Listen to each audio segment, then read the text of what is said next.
Hey guys, Angel here, also known as Dullahan, and today I'll be opening the new Emperor of Darkness structure deck. This is for the Monarchs that just recently came out. I purchased two of these, and I'm going to make a small deck, and I'll tell you guys a bit about the cards that are coming out. You should really run this with if you're planning to run this. So this is a bit of advertisement. Really nice. And ooh, that's really bad. All right, let's put that right there. Ooh, hold it down somehow.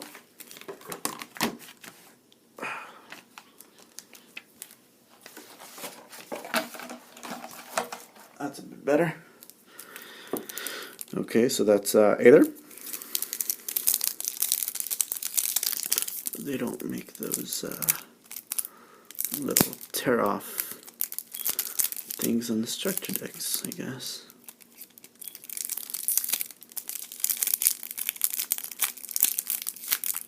There we go. So we have Aether. Should be running at 3. Really good card. Let's see, Erebus, you should also be running at 3, along with the 2 Squires.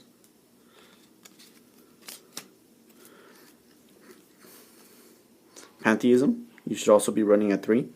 Allows you to draw 2 cards by discarding any Monarch spell or trap. Really good. Reprint of Caius, Zaborg, Grandmarg, Movius, Philatos, Ryza, and the new vassals. There's one for each. So there's a Shadow Vassal, Thunder Vassal, Rock, Frost, Firestorm. So this guy, he's kind of like a Trag.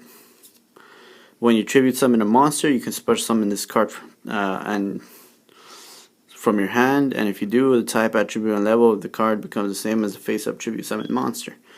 Not that good. I guess if you're going for one of the Mega Monarchs, which are really good. I'm going to be running the Zaborg Mega Monarch just to clear out some extra decks, since this deck doesn't work on extra decks. However, there is a NTSS build which allows you to pop monsters on the opponent side every turn. So we got Drag, nice reprint. Dandelion, Mathematician, Level Leader, Battle Fader, Rainbow Karibo. That's a nice reprint. Domain of the Monarchs. It's a field spell. Sorry about that. While you have no cards in your extra deck, and you are the only player that controls tribute summon monster, your opponent cannot special summon monsters from the extra deck. If a tribute summon monster you control attacks an opponent's monster, it gains 800 attack during damage calculations only. Once per turn, it gains once per turn, you can reduce the level of one monster with 2800 attack and 1000 defense in your hand by 2 until the end this turn, even after they are summoned, and even if this card leaves the field. I'm probably only going to run one of these. It's a really good card.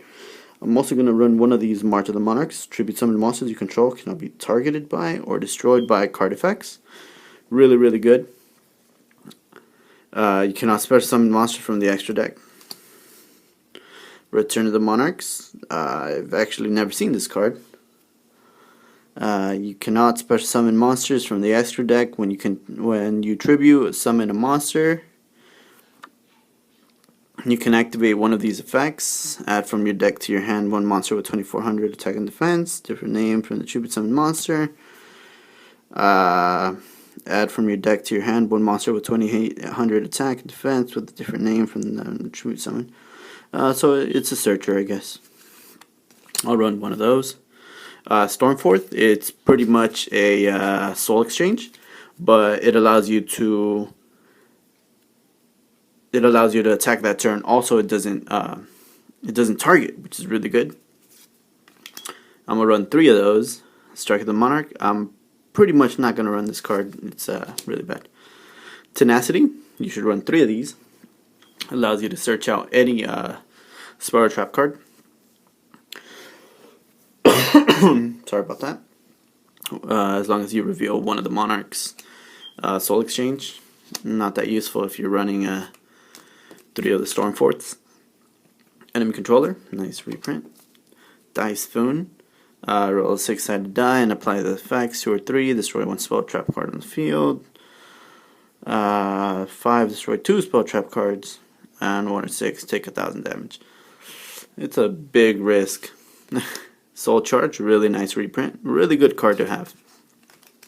I'm probably only going to run 1. Prime Monarch, this is a really good card to discard with Pandeity. And it basically acts as a 2 tribute monster for any of your monarchs that you have in your hand. And the first monarch pretty much does the same thing.